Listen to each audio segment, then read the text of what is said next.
Are Zwilling Pro kitchen knives worth buying? I've been testing them for over 2 years, and in this review, I answer that question. I explain the pros and cons and show you how they stack up against other popular kitchen knives. Let's get started.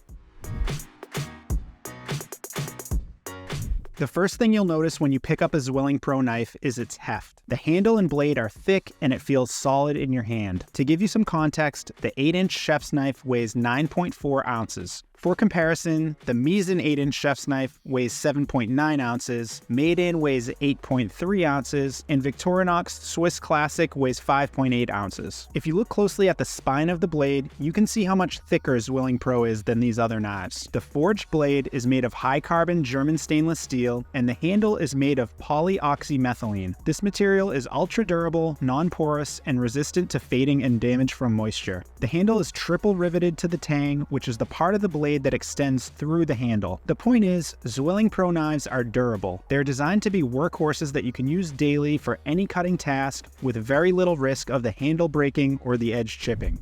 Besides their heft and durability, the second thing you'll notice about these knives is their sharpness. Both sides are sharpened to a 15-degree angle, which is an extremely fine edge, especially for such a thick blade. As you can see, the blade glides through ingredients easily and has no trouble with carrots, potatoes, and other dense vegetables. And since these knives are so heavy, it doesn't take much force to cut through things. When Zwilling makes these knives, the blades are heated to extremely high temperatures, formed into shape, and then hardened in a cooling process called Freodor. This method of cooling the hot metal in sub-zero temperatures after forging ensures a sharper, more corrosion-resistant blade with better edge retention. So Zwilling Pro knives are not only sharp out of the box, but you don't need to sharpen them often. The durability and sharpness are great, but the main reason you buy Zwilling Pro knives is the sloped bolster. If you're not familiar, the bolster is the thick part of the metal where the blade and the handle meet. German knives often have a thick bolster that extends from the spine to the heel. Two good examples of this are Zwilling Professional S and Wüsthof Classic. Zwilling took a different approach with the Pro collection. Instead of extending the bolster down to the edge, they designed it with a gradual transition from the handle to the blade. This sloped design has a few advantages. Most notably, it feels really nice.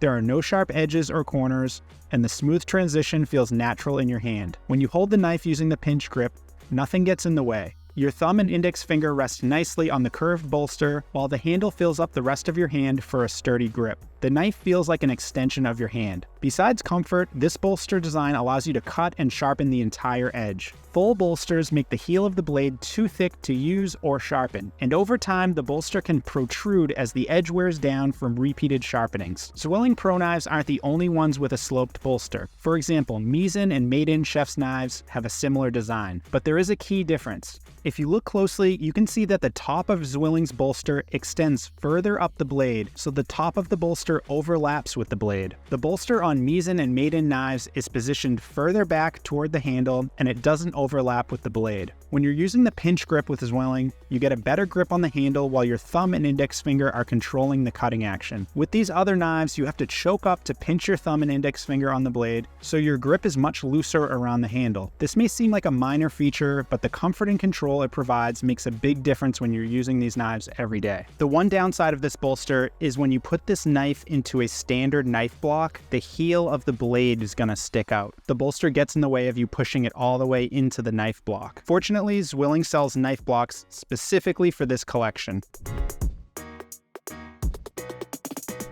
Now that you know what I like about these knives, let's talk about the downsides. The weight and thickness make Zwilling Pro knives extremely durable, but if you're not used to heavy knives, these can feel like a brick, and the large handles might feel too big if you have small hands. If you're looking for a lightweight and nimble knife, this is not it.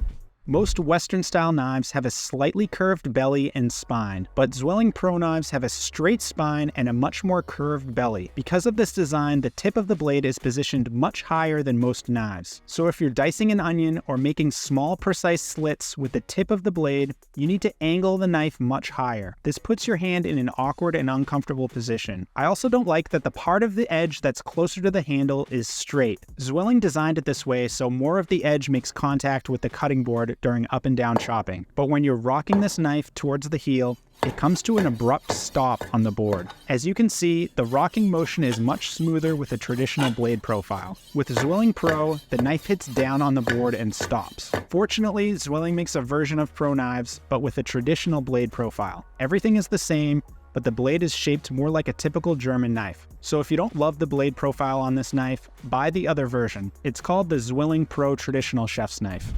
Zwilling Pro is certainly not the most expensive knife collection in the world, but these knives are not cheap either. Here is the current price of the 8-inch chef's knife on Zwilling.com. It's much more expensive than brands like Misen and Victorinox, but less expensive than high-end Japanese knives like Miyabi and Shun. It's priced similar to other quality German knives like Wüsthof Classic and Messermeister Meridian Elite.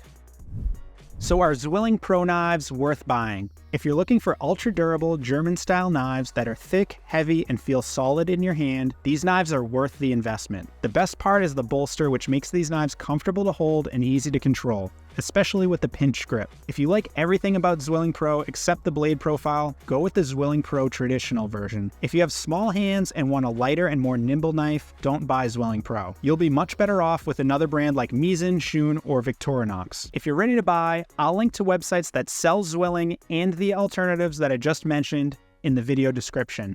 Those are affiliate links, so I'll earn a commission if you click and buy, but at no extra cost to you. If this video was helpful, check out this video where I break down the differences between Zwilling and Henkel's kitchen knives. And don't forget to click the logo to subscribe to the channel. Thanks for watching. We'll see you in the next video.